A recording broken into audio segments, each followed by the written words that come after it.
जब वो मैंने राधा कृष्ण के विग्रह अपने हाथों से बनाए थे। तो उसमें क्या क्या चीज के विग्रह बनाए थे? मिट्टी का? नहीं, मिट्टी का नहीं, वो मैंने सीमेंटेड बनाया सीमेंट। और बहुत सुंदर विग्रह है, क्योंकि कहते हैं कि आवश्यकता ही आविष्कार को जन्म देती है। बिल्कुल हमारे यहाँ से यहाँ पर घास भी अगर उगेगी तो वो उनकी मर्जी से उगेगी। बिल्कुल। वो जब कब उगेगी, कब उसको मुरझा जाना है, ये सब मालकिन सोचेगी हमारी, हम तो उनके दास हैं।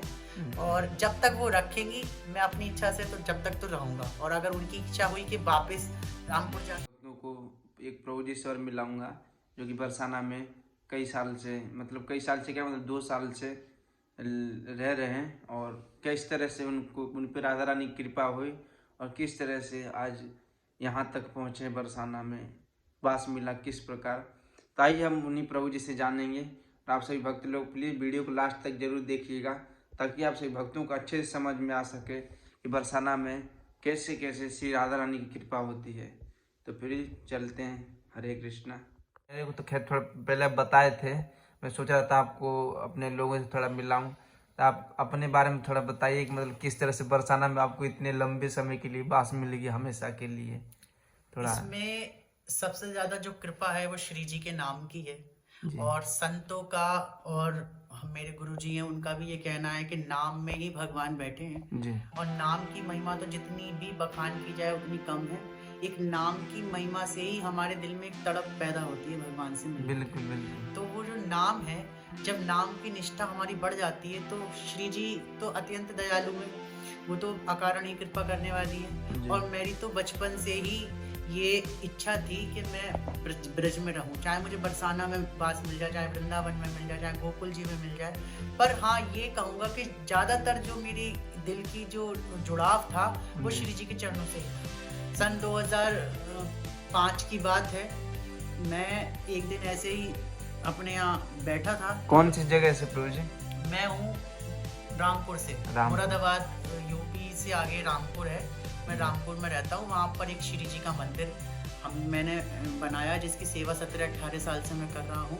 और उस मंदिर में जो विग्रह हैं वो मैंने अपने हाथों से बनाए। करीब करीब मैं 12 या 13 साल का था जब वो मैंने राधा कृष्ण के विग्रह अपने हाथों से बनाए। उसमें क्या क्या चीज के विग्रह बनाए थे? मिट्टी का? नहीं, मिट्टी का नहीं, वो मैंने सीमेंटेड बनाया। सीमेंट। और बहुत सुंदर विग्रह है, क्योंकि कहते हैं कि आवश्यकता ही आविष्कार को जन्म देती है। हमारे यहाँ उस टाइम पर कोई राधा कृष्ण की कोई प्रतिमा नहीं थी, केवल फोटो होते थे उस टाइम पे। तो मुझे उनका श्रृंगार करने का बहुत शौक था। तो फिर मैंने जो है अपने हाथों से, श्री जी की प्रेरणा हुई और मैंने अपने हाथों से विग्रह बनाए और उनके प्राण प्रतिष्ठा कराई एक टीन शेड के नीचे। तो रोहित, जैसे आप वहाँ पर, जैसे जहाँ रामपुर में रहते हैं, रामपुर तो शायद रामपुर तो मुसलमानों का वो माना जाता है, ज़्यादातर मैंने मुसलमानों के बारे में सुना है वहाँ पर। तो आप वहाँ पर कैसी जगह रहते थे? मतलब कि जिस मोहल्ले में रहते थे वहाँ पर भी भक्त लोग रहते थे, या फिर ऐसे ही थे? नहीं, हमारे यहाँ जो लोग हैं वो 25-30 हिंदू लोगों के घर हैं उसमें, और बीच में आसपास मुसलमान भी रहते हैं, लेकिन उससे हमें कोई फर्क नहीं पड़ता, क्योंकि हम अपना पूजा पाठ करते हैं, वो अपने पूजा पाठ करते हैं। फिर मेरा जीवन बदलता चला गया। फिर जब मैं अपने घर पे भजन करता था, कीर्तन करता था, तो एक भाव अधिकतर गुनगुनाता था कि लाडली श्यामा जो रख लो मुझे बरसाने में। और कभी कभी इस भाव को गुनगुनाते गुनगुनाते मेरे आंसू आने लगते थे। अच्छा। हाँ, और श्री जी ने मेरी इच्छा पूरी करी, और आज आप देख ही रहे हैं मैं श्री धाम बरसाना में बैठा हूँ। तो मतलब आप एक बार में सक्सेस हो गए बरसाना में आकर की कोशिश करने के बाद हुए? नहीं, मैंने बताया 2005 में मेरे साथ ये हुआ। उसके बाद में फिर मैंने विग्रह जो राधा कृष्ण का बनाया था, एक टीन शेड के नीचे बना के प्राण प्रतिष्ठा कराई थी।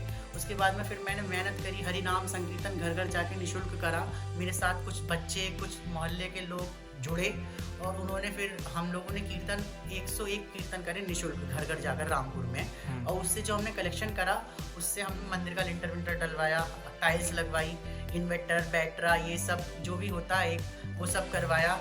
और उसके बाद में फिर इस सब में मुझे 2019 तक ये सब कंप्लीट हो गया था। उसके बाद में फिर आज मुझे यहाँ 2 साल करीब करीब होने जा रहे हैं बरसाना में, तब से मैं यहाँ हूँ। और तो ये आपने ब्रज में आकर आपको क्या मतलब महसूस होता है, कैसा लगता है ब्रज में आकर, क्या अनुभूति होती है आपको?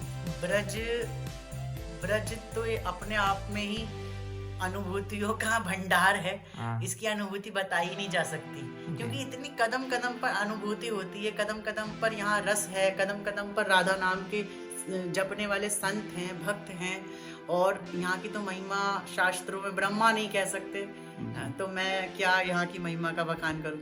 नहीं, लेकिन फिर भी आपने ब्रज में कुछ तो अच्छा देखा होगा, कुछ तो आपको ऐसा लगा होगा कि नहीं, हाँ वास्तव में यहाँ पर कुछ आनंद की अनुभूति होती होगी। ब्रज में जो नाम निष्ठ संत हैं उनके सानिध्य में रहकर बड़ा आनंद मिलता है। और यहाँ पर लोग जो हैं भगवान के नाम की भक्ति में, भगवान के नाम में बहुत श्रद्धा रखते हैं।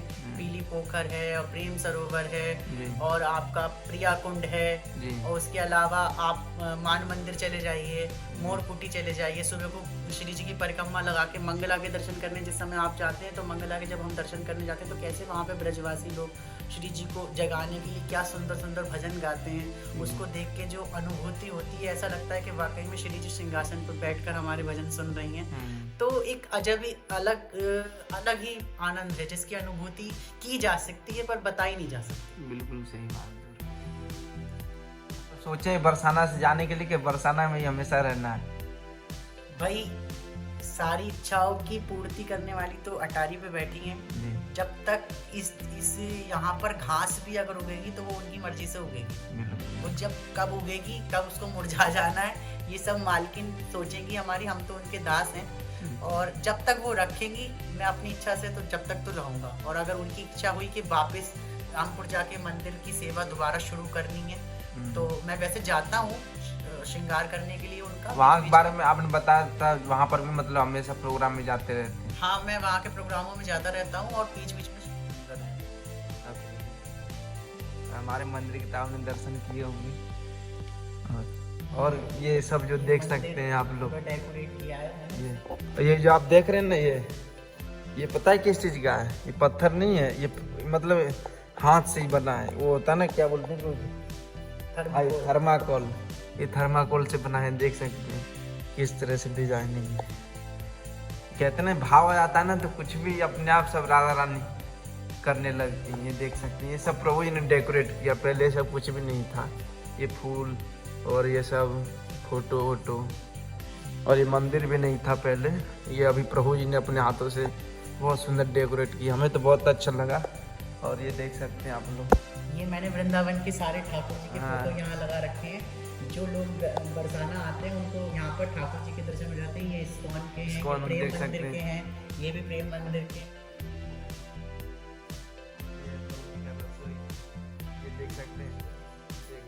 देख सकते हैं पत्तल से बना है, प्रभु जी ने पत्तल है।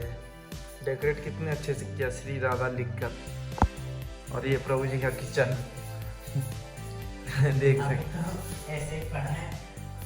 अच्छा, श्री राधा श्री राधा। तो आप सभी भक्त लोगों को मिलकर बहुत अच्छा लगा होगा। प्लीज आप लोग हमें कमेंट करके जरूर बताइएगा, और चैनल पर नए हो तो चैनल को सब्सक्राइब कर लीजिएगा। तो फिर से मिलते हैं फिर किसी और भक्त के साथ। और मैं सोच रहा हूँ कल आपसे भक्तों को दर्शन कराऊँ श्री राधा रानी के। आप लोग कल सुबह आपको दर्शन कराते हैं, तो प्लीज़ चैनल को सब्सक्राइब करिएगा। आपसे भक्तों को लेके चलेंगे कल श्री राधा रानी मंदिर, आपसे भक्तों को दर्शन कराएंगे। तो मिलते हैं अगले ब्लॉग में, तब तक के लिए हरे कृष्णा। आपसे भक्तों को